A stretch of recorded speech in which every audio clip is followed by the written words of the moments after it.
Welcome to the Search Bar, where we're discussing why Gen Z isn't using Google. So for decades, Google's been synonymous with searching, but today younger people just aren't using Google the way that they used to in decades past. So Melissa, you've seen this both statistically and firsthand. Are younger people, Gen Z, not using Google, finding some alternative to that? Yeah, they're definitely finding an alternative. It's interesting where a lot of millennials will use the word search or Google, and it would be synonymous to each other.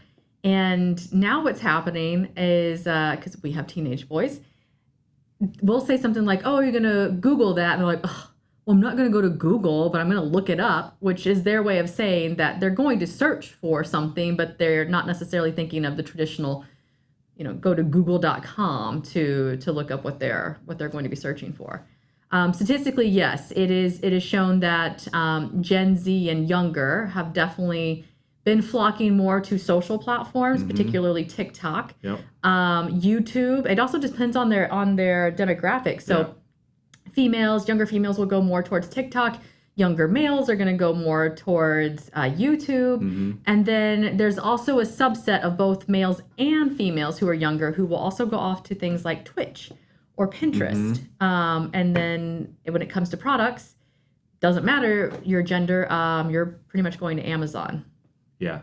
Yeah. And I think what a lot of people forget about is, people our age and older, Google is synonymous with search. Google is also a verb. But search is, as you often say, a behavior. And search is something that you can do across all of these platforms. You get into like Instagram and you go to the search, it's like a meta AI search now. And like search is behaving different than it used to in the past. And so it's definitely changing. Is Google worried about this? I think so. I think that's why they have been looking at different ways to better serve the user.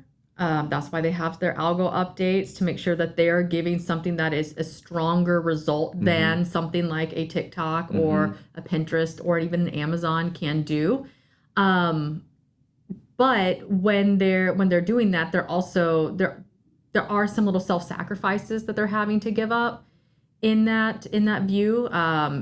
So to not change it from exactly what it had been, so that they don't just cater to the younger generation. They can't just go from something that looks like the traditional blue links to all of a sudden something that looks exactly like a TikTok result. Like that's not going to happen overnight. And so they're slowly kind of changing to get some of the older generations to kind of come along with where they want to get to, because they do know that ultimately their future base is going to be the younger generation. And so they're trying to kind of, well, at least from my perspective, they're trying to merge them together at the same time in a way that's going to be a little bit more easier to see. It's like when you're boiling a frog type of thing, right? Like if you gradually put the water higher, they're not going to see it as much. And I think some of that's happening right now. And then there are some of us who are older and we see some of these changes happen on Google and we're like, wait, what did you just do to this SERP? This isn't how it used to be. So we're reacting a little bit differently than how maybe a younger person would on Google. But at the same time, they're not always there anyways to even see that it's happening. I mean, in Google used to be pretty simple, just like clean design, white background, and blue links. And as you can see in some of these screenshots, now Google, some of these results, especially on mobile, there's more colors throughout, there's more images throughout. They're pulling in videos from YouTube, sometimes from TikTok and Instagram, other video platforms. It's getting a lot more visual. And I think this is one of the way Google's trying to compete a bit more with younger people getting on like TikTok and Instagram and things like that. Yeah, but I think the other thing too is it's not even just younger people who are on those social platforms. There are a lot of older generations that are also on those platforms. And I think ultimately it's like you had hearkened to what we've said at Digitas, is search is a behavior. And when you think about search as a behavior, you have to think about what the user behavior is. And right now we love our short videos. And what's so ironic to me is we love to watch these videos, but we will literally read the captions because we don't want to turn our sound on, even though we could, to listen to it. We're doing both at the same time. That's a good point. So we've come to this like weird this weird place of where we want everything to be visual, but we still want it to be contextual as well. We want that text on top of the video. I don't want to read a web page. I'm going to watch this short video and read it. And I think ultimately what the user behavior is behind all of that, and this is also going to be the same thing as to why chatbots or like AI results are doing really well, is brevity. People want answers fast. Like, don't give me all the blah, blah, blah. Just like, if I ask this question, give me the answer. If I ask for what are the best shoes right now, 2024, like I'm searching for this on May 2nd, 2024, what are the best shoes? There's a lot. I mean, like, for those who sell shoes, they're like, well, what kind of shoe are you looking for? But ultimately, the whole thing is users just want an answer. Don't give me 28 to look through. I just want to know what the best one is at this moment. And that doesn't mean there's not a time and a place for expanding on that answer, 100%. For creating a lot more content to detail that out.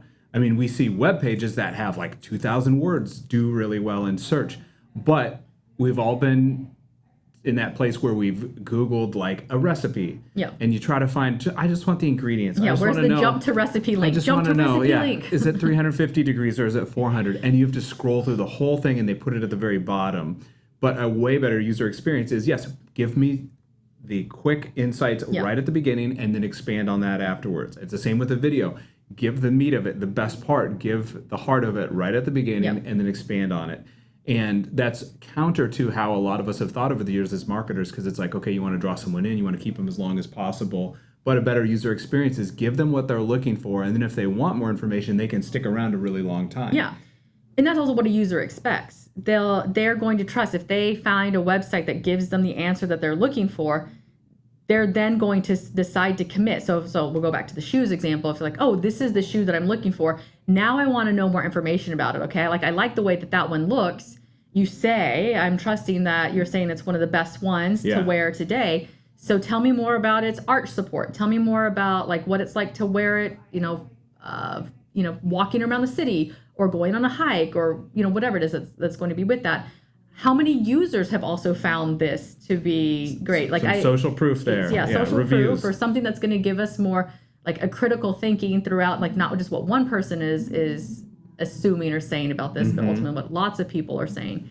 And this is also where video comes into play. It's the same thing. So we were talking about brevity. Brevity just isn't in actual like text content, but also videos. That's why Reels are doing really well. That's why where people have been watching long YouTube videos, they're also either watching, the YouTube Shorts or TikTok or Insta Reels, because they give really quick answers in those videos as well. Because as soon as we get the answer, we're ready to go on to the next thing. Because our attention spans are less, are so short that we're ready to think of the next thing. But if I've decided to commit, like, this is what I really like, then I want to know everything about it. And that's where that length and that depth comes into play. Because even on a video about a shoe, you might say that one answer, but then I want to know more about that one shoe. So I have to be able to continue that discovery.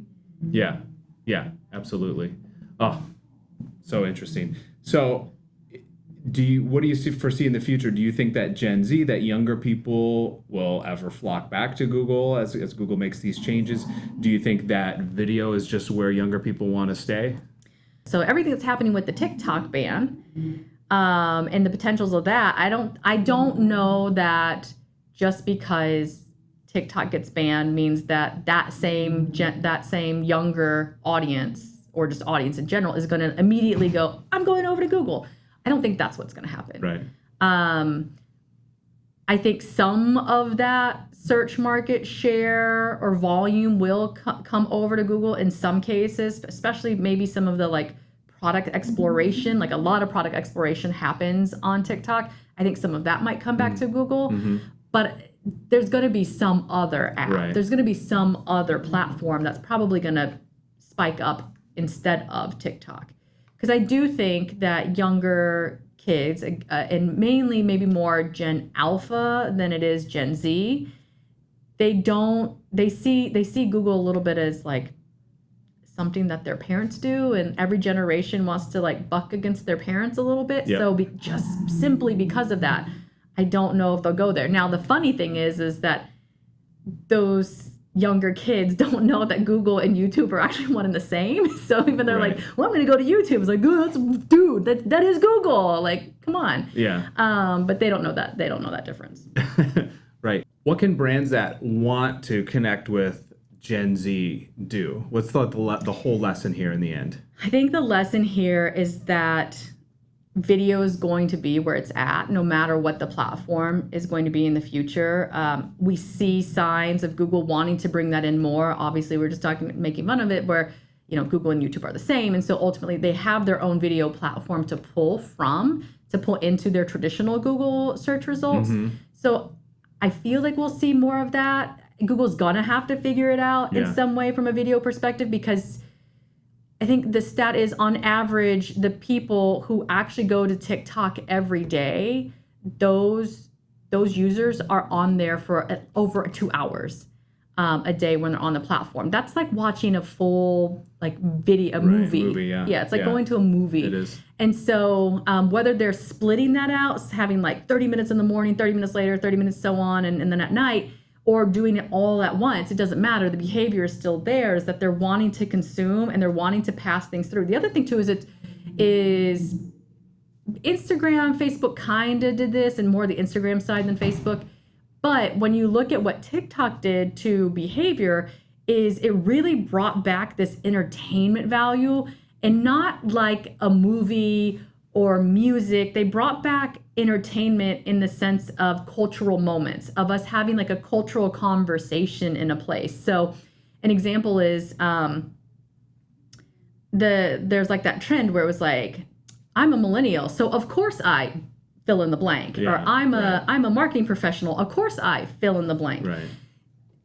It was like a lexicon. It was a way of like all of us doing the same thing off of one type of trends or one type of approach to how you would put a video together, or the same thing happens off of hashtags or off of like trending music styles and memes. Yeah. Also, that's really the heart of what TikTok really changed when it came to how users were all interacting from a behavioral perspective. And I think that's where all of these videos, like watching them and reading them at the same time, came from that. And I think that's still going to continue. We kind of expect that over on traditional search. You just don't get that as much there. Yeah. But I think there would be a heavy influence between the two of them, because ultimately TikTok has this sense of influence. Yeah. Where Google used to have that and kind of lost it. And so I think that's where the disparity is kind of going to come between the younger generation and the older generation, if we look at it that way, and how our behavior changed from a search perspective. Yeah. Well, we hope you found that interesting and helpful. Please like the video, subscribe, and we'll talk to you next time.